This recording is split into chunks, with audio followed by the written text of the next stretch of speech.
All right, so we'll get started.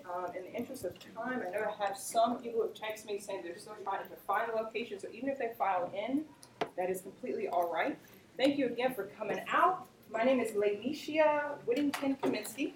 You can call me LA or Lanisha, either one is fine.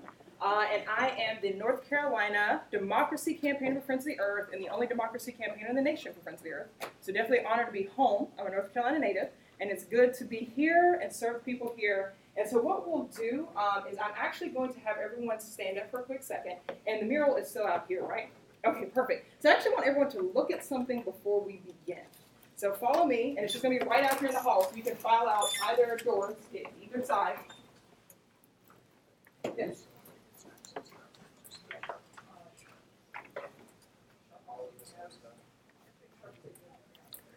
Okay, so this is super long. So we had to place out in the hall. So first I want you to look at, you can gently walk down on either side. Once again, I'm not going to give you the description. Take it in for a minute or two. This mural was actually done by a small that range from the Western end to the Ohio end. Together, try and get this all this week. Great, right? Amazing. But I want you to just kind of take it in. And really, I want to be specifically say, once you're finished looking at the scenery, the wildlife, I don't want you to see much. I want you to look at the map in the center and look at what is residing within that map. Okay? And really kind of formulate what you think. And like I said, please feel free to walk down. It has definitely the test of time. So it is totally durable, not fragile. My car will test that. Nice. Is it a deer?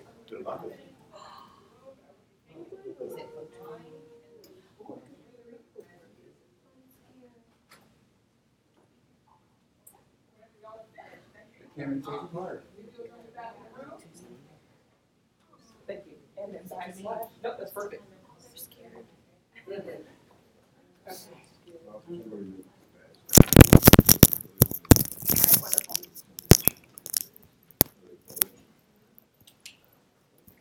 Thank you for venturing out to the hallway. Okay. So I just want you to have that map, that mural outside. If you are just coming in and didn't have a chance to see the mural outside on the floor, please take the opportunity to go out and look and come back in. So I'll let y'all get settled for a minute, and then we'll proceed. Okay. So the point of this democracy teach-in is to begin to discuss the intersection and the fusion of obviously democracy issues, but more specifically redistricting and gerrymandering, intersecting with environmental and how we're seeing impacts in North Carolina, and exactly how that correlates to gerrymandering.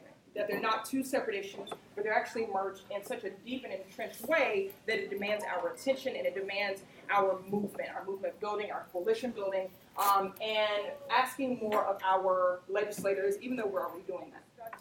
So what the title of my PowerPoint is, it's kind of, generic is what I call the top of it. Redistricting is the name, gerrymandering is the game. And the reason I say game is because gerrymandering has been viewed as a game for a long time, and it is time out. Because our environment is at stake. And what we're saying is green democracy is what we want. So we've heard one of my, and I'm glad to have already here because I'm a huge fan of Democracy North Carolina and their work with Fair Maps. I was able to work with their campaign in developing their redistricting and gerrymandering curriculum last year with some of their fellows and was able to train. And so their Fair Maps, you'll see some twining of Democracy North Carolina in here. Once again, I'm a fan. But instead of Fair Maps, what we're coming from is the perspective of green democracy. This is our environment, and this is us, and how they come together. That's what's at stake, and that's what is the solution. Okay, so please show of hands. So everybody's heard of redistricting, right? So we're not going to get deep into the surface level definition of redistricting, but there are some points that I really want to bring drawing out, and I'm not, if this is going dark, Rodney, do you know how it seems like they're disappearing on me?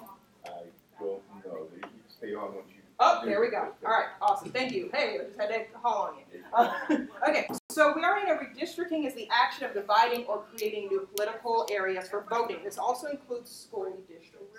Okay, so I'm adding really specific things that will be a part of our deep discussion when we're analyzing and looking at Charlotte. Look who we need them to benefit and who needs to draw them. So these are very specific key elements to how our communities of interest, when I say communities of interest, it's who we are of interest to us, where we live, okay, and what is important to us. So most of our political representatives, we already know, they're voted into office and are then afterwards sorted into these established political districts. Now here's a very important thing that I have a sense that we will hear very soon in the next few years when we're already hearing the Supreme Court decisions with our gerrymandering, our partisan, and our racial gerrymandering. We know North Carolina is on the map again, but not for anything positive, right? But it can be historic. It is historic. Hey there. Good to see you. It is historic because we haven't, as a nation, had partisan lawsuits based on gerrymandering before. This is huge. And at the same time, it's amazing. And why I say amazing is because we could begin to talk about policy. What's important about this is, goodness. I'll carry on. So the redistricting is mandated by the U.S. Constitution, but it follows, and here's my sense. You will begin to hear about the census. The census will be the next hot topic. You've probably already heard that, right? And that will be the next policy decision, and I wish this would stay on, is the census is directly what is mandating how we do redistricting. We will come back to this a little bit later in the PowerPoint. Exactly, maybe deep discussions, I hope we'll get into a little bit of the census and how it should be maybe restructured. I don't want to give any suggestions, but that is extremely important, and they are done every 10 years together. You already know, reapportionment, we're here. If you have any questions, please interrupt me. I'm totally open to questions. Okay, so rules to redistricting. This is what we need to know as citizens, especially when it comes time to go for action. And exactly what we need to do is follow these rules in order to present maps or present ideas that our legislation can't rebut against. So when we say, okay, we've taken into account equity, how did we do that? When we take into account our population, how do we do that? These are the actual rules we have to follow in order to produce just but legal maps as well. So first is compact. And over here I did the corresponding number. So number one, compact. A lot of institutions, organizations define compactness very differently. So I try to just make it very black and white. It generally means a district in which people live near each other. So when you look at a map and you see an area, and we'll see maps here in a minute, that are like they have squiggly lines on the outside perimeter, that's not a good idea of compact. Okay, that's not compact at all. Compact, the best compact according to experts, have a smooth finish, either round, perfectly square. They're just actually identifiable shapes. That makes sense, right? Okay, so the next thing is when you're looking at contiguous. Contiguity is the next thing, is where redistricting statute mandates that the lines actually touch. Not corners. That's cheating. You can't do that. The lines actually have to touch on your map. And we will be doing activity where I will be testing your skills with this very item. The lines have to touch. They have to be an unbroken shape. Number three, and I didn't place definitions on all because I feel like some are very kind of self-explanatory. Equal population, I do have that up there, but it's self-explanatory. All districts must have equal population. Anybody that needs Wi-Fi, it's right here, 5141 Sheridan. Thank you. Okay, preservation of existing political communities. That is a little different than communities of interest. So when you hear these two terms, some people, some persons can use them interchangeably, but they're not the same. Okay? When you're looking at political communities, this refers to not crossing county, city, or town boundaries when drawing districts. This isn't really about, I would say, directly the bodies of us, but where we live within those lines. Okay? When we get to partisan fairness, racial fairness, we're actually going to touch this a little bit deeply, so I won't go into that. I think we have pretty much a good, solid definition of what, we'll get to that. racial fairness, partisan fairness when it comes to political parties. Finally, I added an asterisk beside preservation of communities of interest because this isn't always mandated by every state. That's the other important thing. North Carolina is not like the other states. There may be some that are similar, but every state has a different code of ethics. So some identify and say you have to preserve communities of interest. Others, it's not an actual law, it's not a rule. Okay, it's a suggestion, not a rule. Any questions on this so far? I know I kind of went through that. Anyway, Hello, how are you? good. How are you? Good to see you. Okay. Redistricting, why should we care? We know, hopefully. It affects where we vote. It affects who we get to vote for. And the thing is, it affects all of us whether we choose to exercise our right to vote or not. That's the basics. But it's the most important. The next thing, before we get into gerrymandering, is making sure when we are doing the action portion, the deep discussion today on redistricting, is really talking specifically about the granular level. Every state is different, but we're focusing obviously on North Carolina. That's where we are. The officials voted into office, draw their own lines, and I'm going to stay over here because I want to move. School districts, the school board members draw their school board districts. The city council members draw their city council lines. The same with county commissioners and the state legislators. Do we see a trend here? What do we think about this? What do we think about what we're observing here? Just popcorn, shoot it out to me. What do we think of? Self-preservation. So, No accountability. Oh, I want to pick my voters. yeah. Yes. Is there a review board? See, y'all are already itching me towards the solutions, and we're not even there yet. But I'm loving where you are. Exactly. No accountability. They're picking. They're choosing their voters. There is self-preservation, and where's the accountability? Exactly. This is North Carolina. So redistricting. That is what. Just covering that is to make sure that we know that redistricting is legal. It's mandated every 10 years. And even that discussion, and I'm going to leave you with this little nugget as we move on from redistricting, is when you're thinking about the U.S. Census, usually redistricting is based off of the age of voting population, not the total population. So that means that there's a demographic of population that's left out. So think about that when it comes into, okay, 10 years, in 10 years of time, someone would come of age to vote. Someone would need representation within North Carolina in the House of Representatives. So how exactly does that work? Just going to leave that there. So that's the U.S. Census we're talking about. So I'm just going to leave that, drop the mic, keep going. Introduction to gerrymandering. I love history, and maybe you've all already heard this, so I like to kind of give a little bit of realism and a little bit of punniness. So the gerrymandering monster, it wasn't pronounced Jerry, it was pronounced Gary. And it was because it was spelled and coined after the governor, Elbridge Gerry, because gerrymandering actually used to be a joke, right? And so the Boston Gazette named it after him in 1812. This is nothing new. But at least it used to be a little bit of a joke, and I guess this was before they had social media and actual connection with people, that this was a joke. But this is what it was in Massachusetts because he signed a bill to redistrict in favor of his party. And it was said to have resembled a mythological salamander. Now, the reason I also use this is because we will be taking a look at the old map here in North Carolina, and Charlotte specifically, and we already know that Congressional District 12 looked like what? A snake. Yes, an updated 2.0 version of the mythological salamander, which is an interesting, history repeats itself. So, what is gerrymandering? Here we go with gerrymandering. This will still be brief because I want to make sure that we're getting to the deep discussion because I think that's the most intricate part of today. To kind of preface a little bit, Reverend Glency will actually be leading the deep discussion with me, just kind of facilitating here to ask questions because it will be all about, yes, teamwork, but also how many ways can you come up with gerrymandering or actually redistricting solutions. That's the next part. So we're trying to come up with solutions, and I'll tell you why shortly. Gerrymandering is the act of drawing district lines to give specific party more power than the other. It's a manipulation. Okay? You draw lines to change, maintain, or move power. Once again, like what Kurt said, it is self-preservation for the most part. Most major parties have been guilty. Voters lose out because we are usually never involved in the process. Now, are we? No.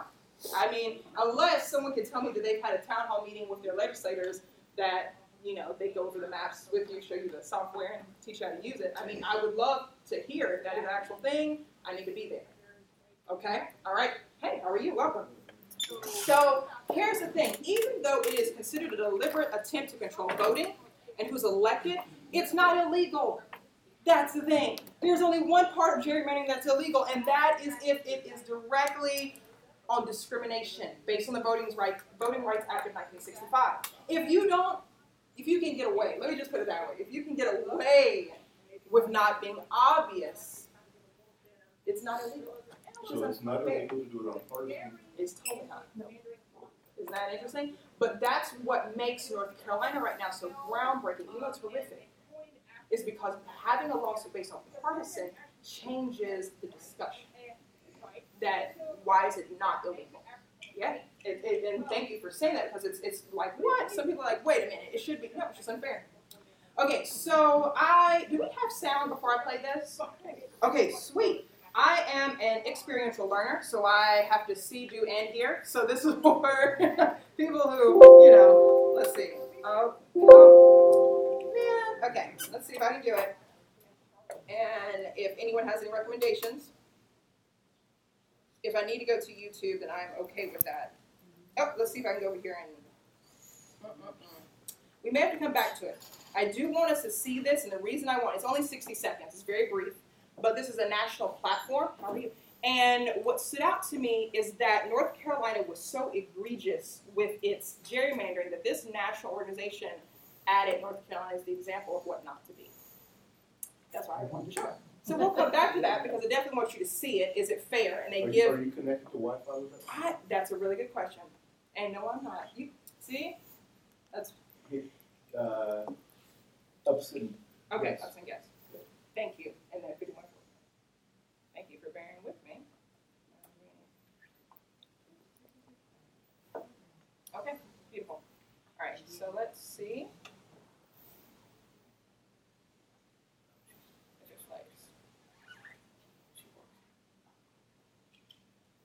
And you see my mini tabs, don't judge me. Whenever elections happen, people start talking about gerrymandering. No, not him. Gerrymandering is when one party redraws district borders in order to win more than the opposition. Take State X, for example. It has 5 districts, 2 political parties, and an elected official for each district. Here's what the districts look like before, and here's what they look like after they were gerrymandered. Same number of voters, completely different outcomes. All of this is done so the party doing the redistricting can win more seats, and this leads to unequal representation. Now here's what that really looks like.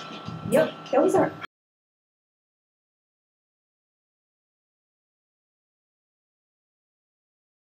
Want more? Download the AJ Plus mobile app and join the conversation. Available in your app store now. And that's their plug, I guess, for today. Whenever... Yes. So, as you can see, very brief, but I thought it was very to the point. In those maps that they were showing, hey there, Carol. The maps that they were showing, we will actually see those in a different form without the labels, and we're going to kind of work together to see if we can identify gerrymanders. When I say identify gerrymanders, there are different types.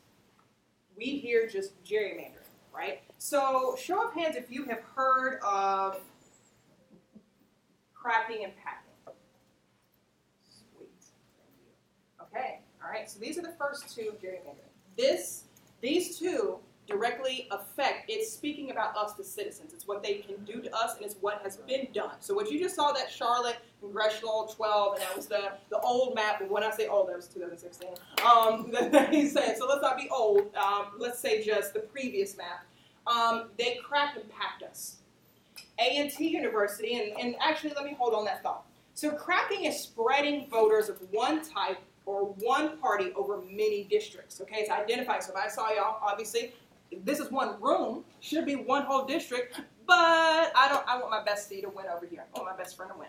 So I'm going to section you off, and you're District 1. I'm going to crack you off District 2, and y'all far over there, District 7 for no reason. Okay? So it's that cracking element. This will cause the voters of that party to become minorities in their district. I just diluted your power. I took it. You do not have power numbers. Your every vote matters. Right now, it's diluted. Let's go next.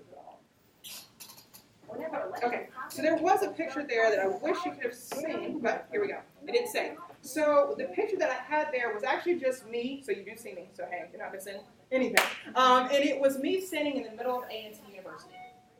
And one leg was in a district, and the other leg was in a different district.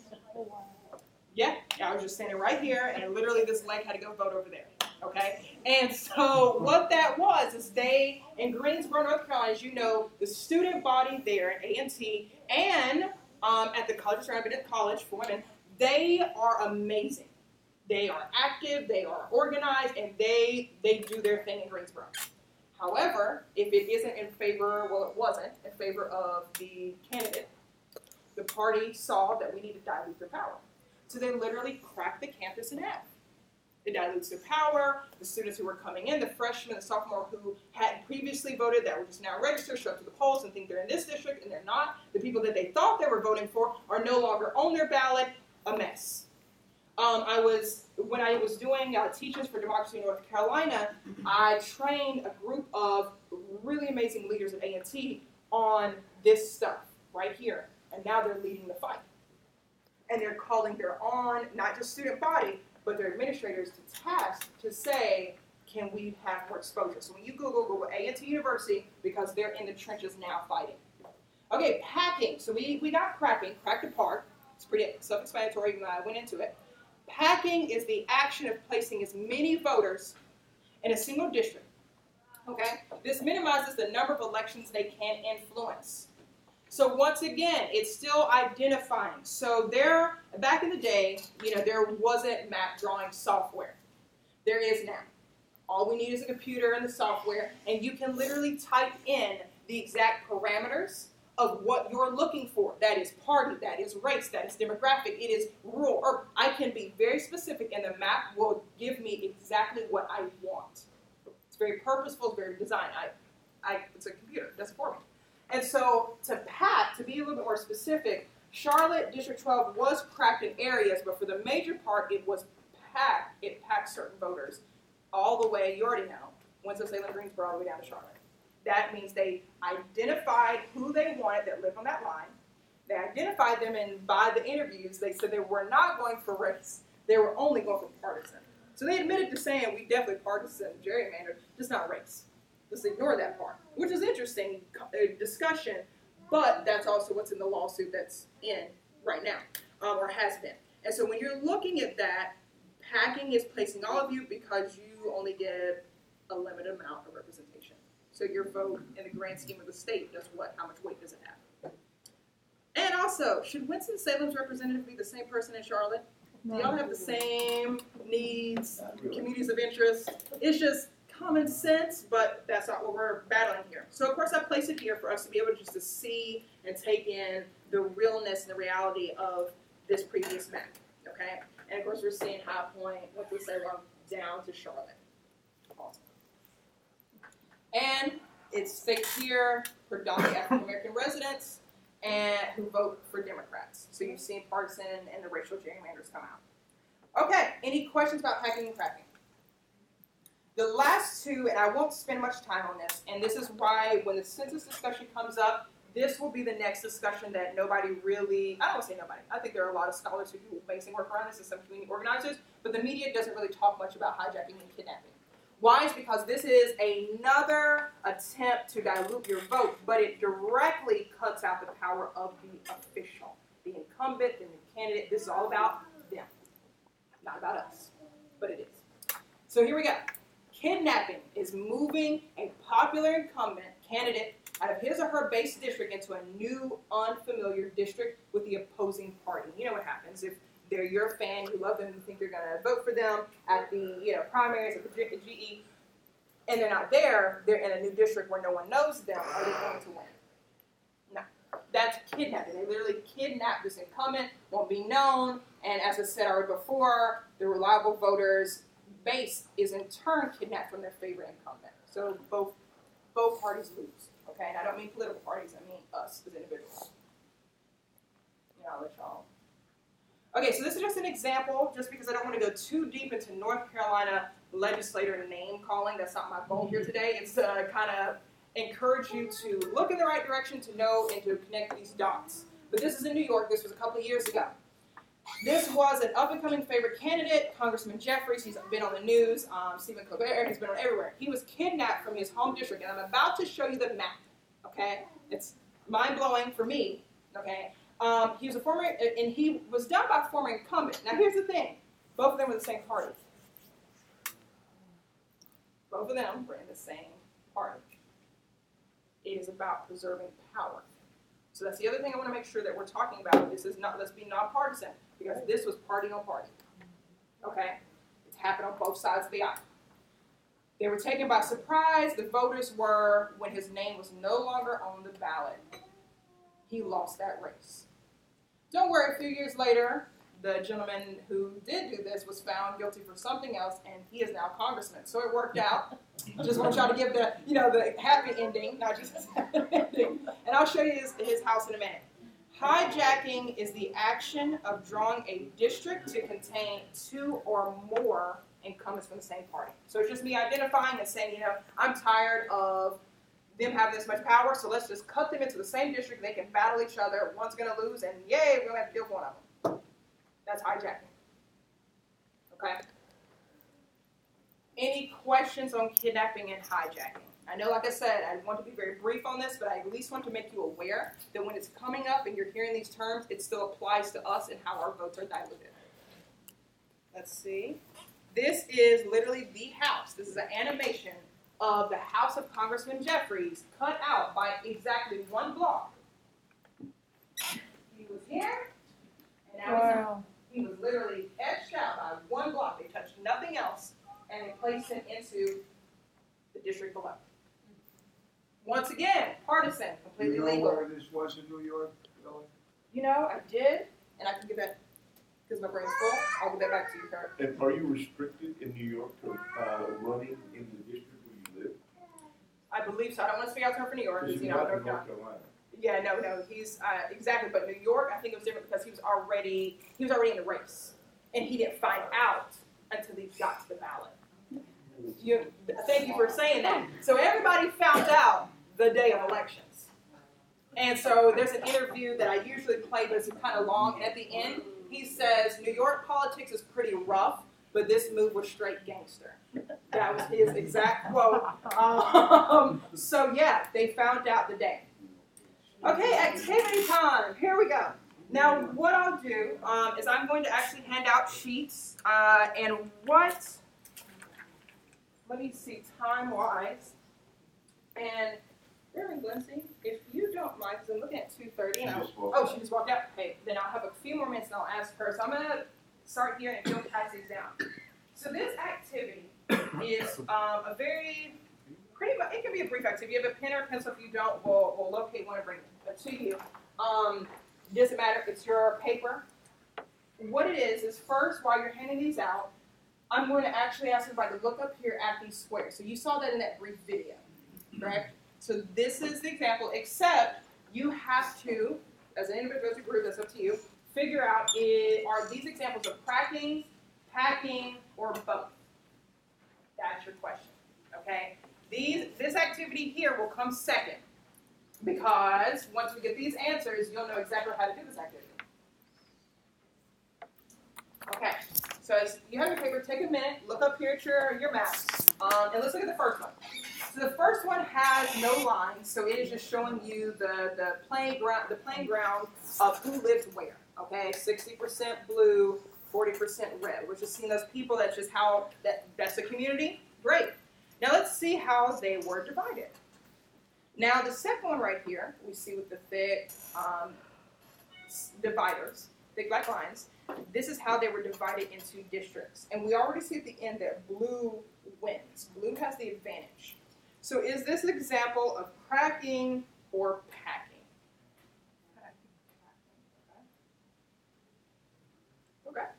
Now, if I could ask a courageous soul to tell me why you think it's packing. What is packing? Yes? It's because they put as many blue in one area as possible. Okay. But did they also crack the red up? Yes. So here's one way to look at it. You're both correct. Let's say that they did pack all the blue in. That's how they won, right? But here's the question: did they have to do anything really crazy, egregious line drawing to pack the blue? Not really. And who lost? The red, right? So what you'll do is choose to go with who they impacted. So even though you're right, go with the impacted, which means they weren't tracked, because that's who lost. Does that make, it's weird how it's tricky like that. You can look at both, and that's why it gets tricky for us if we're not doing this actively. It is packed and cracked. Cracked would be the choice. Okay, next one. And that's based on impact. Yep, base that on impact. Lovely Facebook. What do you say? Lovely Facebook. Oh, thanks. I don't know how to get the notifications off, so I see there's no veggie platter, but I do have. I know I see X, but it will literally pop up 5 times. So there's no veggie platter, but we do have vegetarian options, so no worries. No worries. I'm trying to back up. Okay, so let's see exactly who thinks this is packing, cracking, or the options both. What do you think out of those 3?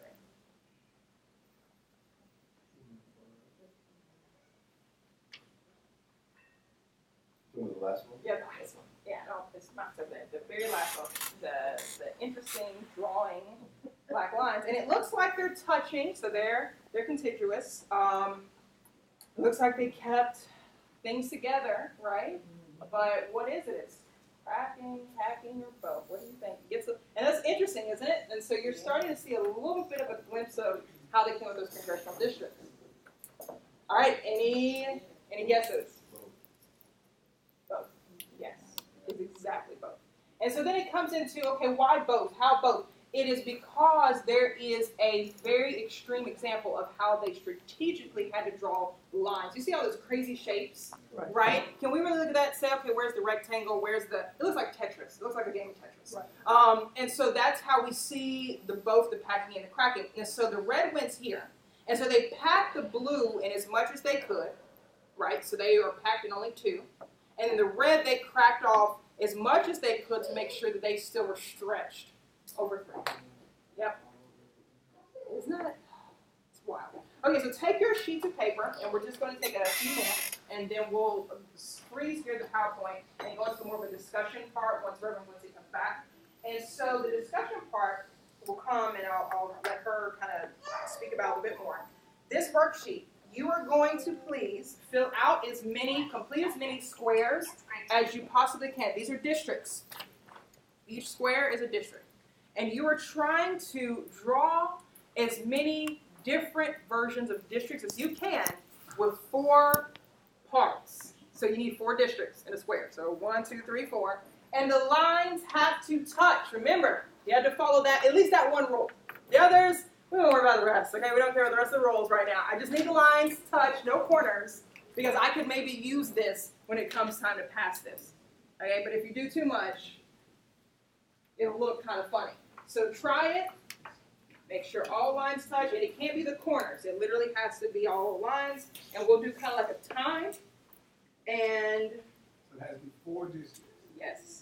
Yes. Divide the grids into 4 equal contiguous districts in as many different ways as possible, so you can get creative.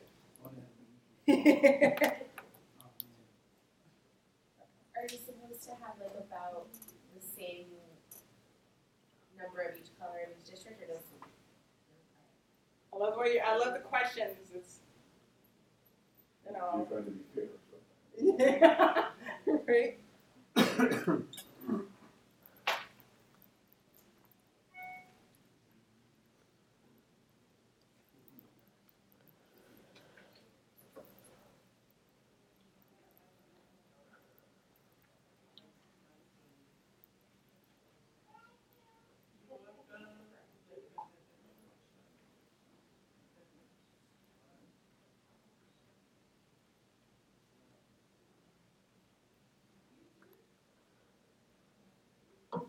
All right, we'll do one more minute. Maybe a little less, we'll see.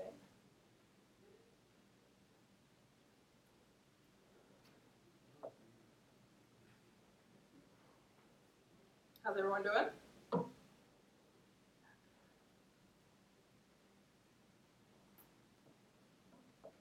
Take a picture of y'all working on these activities, by the way. It's great.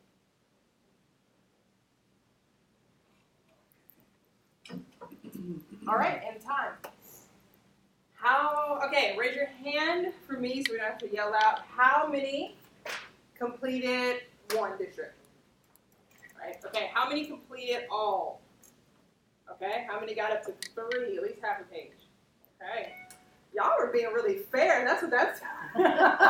Y'all are being really fair. Some people I have fill out, and that also tells me about when we're going to our deep discussion, a little bit more about what we'll be discussing.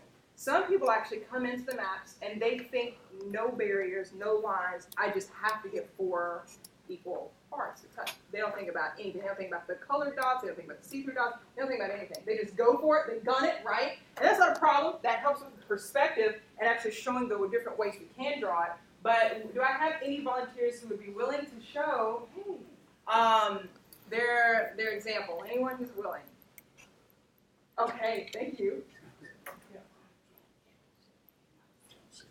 Hey, okay, wonderful. All right, so I'm going to hold this up here, and so you see that there's like a perfect cross into 4 even sections, right? You see that. Welcome, Jay. So you see what they're doing. Good to be here. The second one is a little different, but still completed the mission. There's 1, 2, 3, 4. That's excellent. Excellent. Oh, look at you. What? He's got equal population. I didn't even ask him. That's what I was trying to do too. Well, here's the interesting thing. It's just only matching lines. No other rules for right now. Yeah, no other rules. Isn't that interesting? I did that myself. Yes. I did that. Oh, really? Can I see you? That split some of the circles, but it still would have been equal. See, that is amazing. That he did.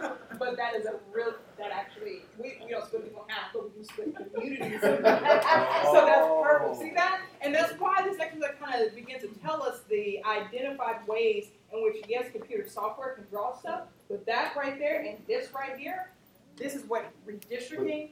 Have there been instances where they've split households? Yes. Yes. And well, that's really what you're looking at when you see Congressman Jeffries. They technically split him from his neighborhood. I mean, that can be looked at that way. Now, I would have to say, before I say split a house in half, I'd have to do a little bit more research on that. I wouldn't be surprised, only because they've been bold enough to take one house. And actually, to come back, it just came to me, Zach Galifianakis, the actor, he's from North Carolina, and he did a documentary here, and he did speak with an elected official whose land by a corner was literally just cut out, and the rest of the land was maintained. So yes, yes. Okay, nice. Y'all were coming up with some. This is exactly what I wanted. And we will have time. This is perfect. We'll have really almost 40 minutes for the discussion. So this right here is your North Carolina. This is not current. This is the old map. But I want you to see what we were just discussing. So compactness. Remember, an example of a good compact district area. Does it look like this? No, because you see all those jagged little crooks. That's what I was talking about. When they're teethy, they're like teeth. That's not compact at all. That's somewhere cracked. That's somewhere packed, and probably kidnapping, hijacking, and I'm gonna get you some of the terms as I catch you up. But how about the bottom? Looks a little bit more mural-esque, doesn't it? A little bit more of a pretty picture of North Carolina. You can actually identify shapes. Looks like communities are together politically. It looks like communities of interest are actually together because we can begin to see our actual state, our counties, our cities. That's the whole point. We don't really, that's compactness. Now, I came back to this so everyone can see this. The reason I did it twice is because when I go back to this map that you just came from, yes. Oh, really? Because I was stuck on one thing you said was preserving political lines, like not crossing county. So I'm not understanding how District 12 can even exist, considering you're going across what's like Cabarrus, Mecklenburg, Guilford. Well, it does exist more. Now it's just Mecklenburg. All that's just Mecklenburg? Oh, The new District 12 is just Mecklenburg. Well, No. not the old District 12. It did. No, the new District. Oh, yeah, I'm sorry, the new, yes. The old one, and I get what you're saying. So here's the other thing. This is where I always say go back, you're asking the correct questions. Looking at our U.S. Constitution. Now, we are familiar with, can we vote in a ballot change to change our Constitution? No, we can't do a ballot initiative at all. That's what makes North Carolina politics so tricky. We can't galvanize a group of us to say, okay, we're just going to put it on the ballot, but we can't. It's almost like a rigged game, isn't it? And so in our U.S. Constitution will be those fine details of what these rules right here. Some states are very specific with you have to follow. What is considered traditional rules that you would see in the Constitution for us, like when you're looking at the North Carolina, because the U.S. Constitution actually doesn't give rules. It just says redistricting. Oh, that's another thing. U.S. Constitution does not say this. Our state constitutions tell us how, the how part. So the North Carolina Constitution, traditional, what we consider traditional, that we have to follow is compact and contiguous. Compact, you already know. Smooth lines, doesn't really matter about a district. It is your question, and that's a perfect question. When the lines are touching, still doesn't matter, does it? They follow the rules. Other than that, the rest is kind of open to interpretation if it's not in the North Carolina Constitution. We begin to see more of a picture, right? Okay, do we see this here? Do we see those rules? Sweet, y'all are reading maps. That was my goal. That's my goal. So when you're looking at these new maps that are coming out, you should be able to look at the proposed maps and say, okay, this doesn't look compact. What is this? This doesn't look like it's contiguous. Or maybe it is. Maybe you're saying, yeah, this is right. It doesn't look like equal population. These are the questions I want you to begin. And if you're interested in this PowerPoint and the sake of trees, because I already did enough today, I will totally email it to you so you can have it. But this is the next portion that I said we're going to get to it. And this is before, like I said, deep discussion, because we'll have 45 minutes to do deep discussion before we get to eat and just fellowship.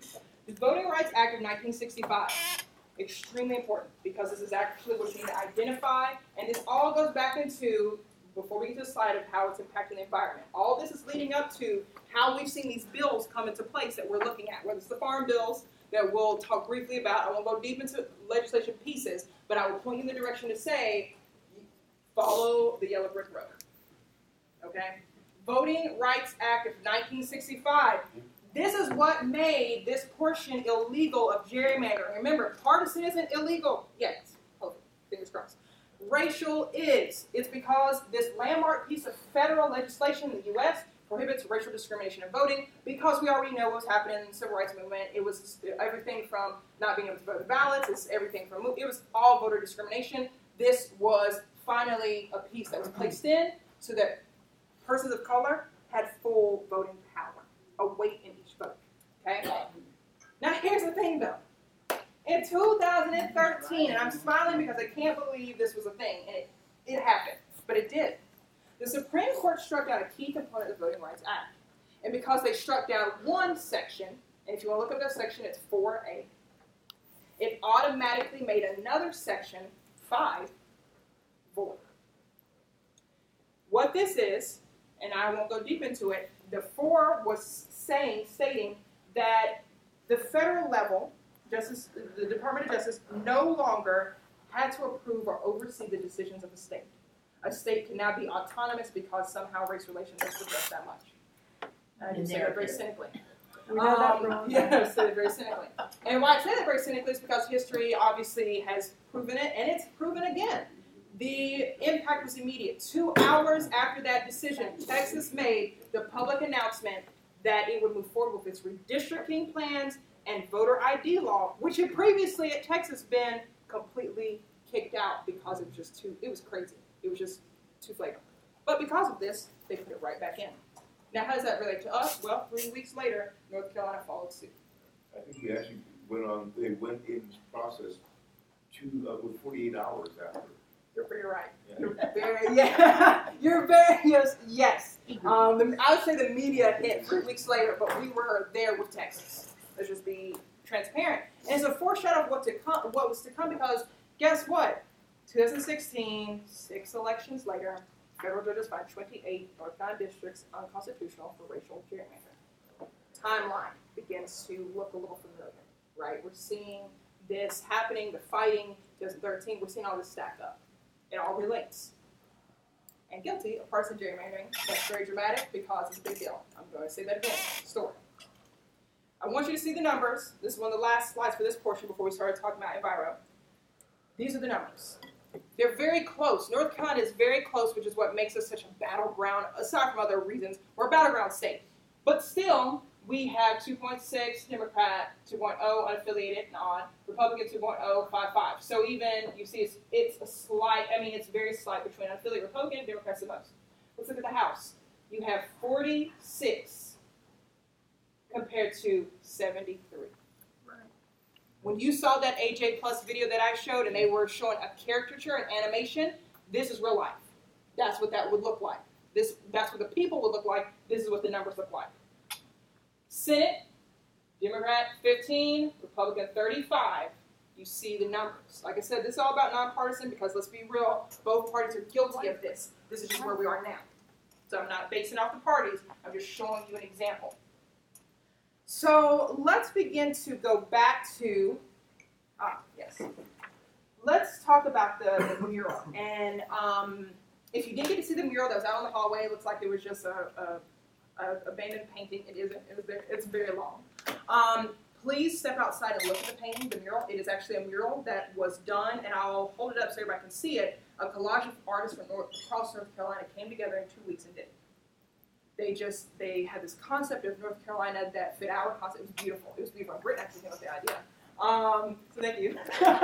And they came together, and so before I give you a synopsis, what did you see in the map? I saw a lot of gray throughout the western portion, and the only real green was, I guess you would consider that the Piedmont area. Yes. And there was red cracks. I noticed one I thought was District 12 that came right down throughout the state. very nice, very nice. And the green was painted specifically green for a reason because we're hoping that we can get back to a green democracy. But what was that area? Anybody identify it? It is the route of the Atlantic Coast Pipeline. Wow. Yes. Now here's the other interesting thing. That route, the proposed route, I say proposed because it's not a done deal yet, and we're fighting, so it isn't yet. That proposed pipeline that is going through those districts, that same district was District 12, District 7, excuse me, not 12, District 7, in the previous unconstitutional map. Does that sound kind of peculiar? That that's the same identical district, same area? The top part of the ACP in Northampton, District 1, was the district along with District 12 that was found to be discriminatory. Yes. So what we're saying is that we're found unconstitutional because they were racially biased districts. So we've got the race title, right? Am I saying that? And is it tapped that way because it's primarily African American and Indigenous American communities? Yes. So we, and I have other experts in the room. Good to see you, Louise. So being that I have other experts, I'll be calling on y'all and asking. So with the ACP, Atlantic Coast Pipeline, this route was proposed and it's moved 3 times, right? The first time we know it was where? Where was the first proposed route? It was near. North of Durham. Is it Wake County? Yes, it was near Wake County. So it's near. Well, what do you think? Why didn't it stay there? Because the shortest line to get from Virginia through North Carolina on down would be the first proposed map. But why did they change it? Wealthy white districts. Money speaks. Money speaks. Money. Money, big money. But also, our decision makers are also in Wake County. Yep. They want a pipeline in the back door. There's a lot going on in Wake, right? There's a lot going on in Wake. That was the first. It has moved, and this is the 3rd time. And 7 out of those 8 districts are actually the most populated persons of color districts in the entire state. We know where they put toxic factors and everything else. Yes, we do. Yes, we do. And I'm about to show you a map. So, of course, yes, Rodney. Indigenous all the way through Robinson, all the way to Garysburg, Northampton. And in Northampton, we already know that they are unfortunately #1 in the state for lung and bronchial cancer due to pollution. This is where that route is going. The same districts. I'm going to show you a map that I got from Waterkeeper Alliance. Does this map look familiar to the blue that I showed you and asked you questions on? Is it compact? Is it contiguous? Does it kind of look similar? Of course it's North Carolina. Of course it looks similar. But I mean the dots on the inside. This is an amazing website. If you have not visited this website, it literally shows you the exact area of poultry corporations, hog farms. Yes, it shows the landfills. This is what these colored dots are. And they are hyperlinks. It'll actually tell you the county, the amounts within the area. This is an amazing website. I'm giving them a shout out. So Waterkeeper Alliance did this work, so I'm giving them the credit. Look at district, like I already said, look at District 7. Formally, this is not the same area. Look at District 1. It's not the same area. All those, and I'll go back to the other map so we can see it. Let me see if I have it. Oh, look, right there. Do you see here? Look at that. Going back. Do you see that? So then we ask the question, is democracy and the environment far removed? Now I know I'm trying to connect the dots, and when I say trying, I'm trying to steer us into the direction, because this research is not just, we're looking visibly, yes, but to get a little bit more granular, Farm Bill, and like I said, I want y'all just to look it up, and I'll give them a shout out, Farm Bill 466, that's my non-FOE hat. When you're looking at that Farm Bill, you 467. yes, this is a bill that was placed into, and I will not say the legislator's name. However, this bill was placed into, obviously, the House to stop the ability of impacted citizens from being able to bring lawsuits, and it was a cap of how much they could receive, and it was only based on their amount of their house. And if you rent a home, which is you're at risk, impoverished, you don't get anything because you rent. Fortunately, the lawsuit that the plaintiffs did win recently against Duke Energy, it came before this bill. They tried to make this bill retroactive. They couldn't. So the plaintiffs were awarded. But any lawsuits after this bill will be the guiding line. What's the website? Oh, a Farm Bill, yeah, 467. And if you just go on the North Carolina General Assembly website and or Google, Farm Bill 467. Yep, Farm Bill 467. And there are more. There's Farm Bill 711. There's a couple that are coming out that we're hearing. There's a Senate bill. But here's the thing to get back to Farm Bill 467. The same people, that's I'm leaving it ambiguous for your research, that brought this Farm Bill are actually the same people that were on the original redistricting in 2011 for these maps. And they are also on the Redistricting Reform Committee currently to do the new maps. As I said, I don't mind sharing my research after this. If you want emails, I'm totally okay with that. Yes. We're tying in race, and obviously it's it's the same people making the decisions. We haven't really talked about the census yet. Yes. But the demographics raised from the census are what they're basing these on. And what about economic demographics? I'm sure this is being tied in as well, correct? Thank you for. We actually just this is my family over here in the corner. They're my supporters. Love y'all. So we were actually just had this full discussion, which you just said, Kurt, about the U.S. Census just last night. Yes, not to go too deep into it. Yes, and the U.S. Census is exactly where redistricting information for population movement, tracking that movement, is only from the census. That's the only way we have it. So then it does come and beg the question, when it comes to economics, when it comes to household size, when it comes to ethnicity, racial background, and even as you probably heard, the census, there has been a suggestion, and Friends of the Earth, the Democracy campaign side, we signed on to a national committee letter to go to the committee hearing board to ask for a committee hearing to challenge the new 2020 census question of citizenship. So we have signed on to that to ask and to challenge them to say, you have to explain this to us. you have to provide us the research that shows us the impact, whether it be negative or positive, that we haven't seen. And so, yes, the census provides everything for redistricting. They can't be. So redistricting, to briefly, we can begin to also see we have to solve this because it is one symptom of still yet another piece. End of the discussion. That was a perfect segue. Okay, so that's the end of the PowerPoint because I want to make sure that number one, Artie has, no, you have to go by 4, and then also Michelle, I want y'all to introduce yourselves. They are going to give you updates about exactly what their work is, what they're doing, how we can get involved before we come back in and do the deep discussion piece that will begin to be about purely Charlotte and what we're looking at. Okay, Artie, would you like, I guess I need to go by 4, so I'll give the floor to you. Yeah. And if you want to come up, because there's a camera here, and I'll be straight out with you. And a microphone.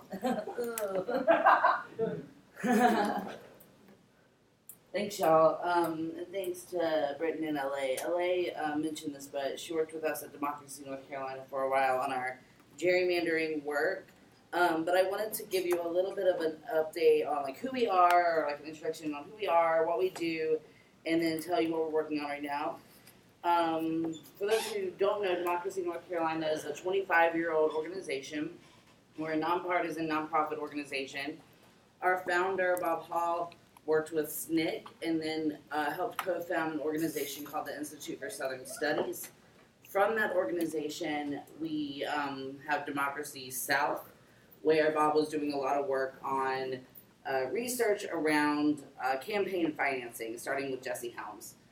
That work propelled our work into Democracy North Carolina, where we work on issues like campaign finance reform and gerrymandering and anything that's going to either open up the process to people who've been traditionally disenfranchised or be a watchdog for people who are trying to close the process. So for that, that means that we've been doing things like we helped start same-day registration in the state. We helped start early voting, including Sunday voting, which is really important. We have been doing a lot of campaign finance research. We've been doing a lot of, we helped start 16 and 17-year-old pre-registration, public financing for judicial elections. We want public financing for all elections. We've been doing, obviously right now,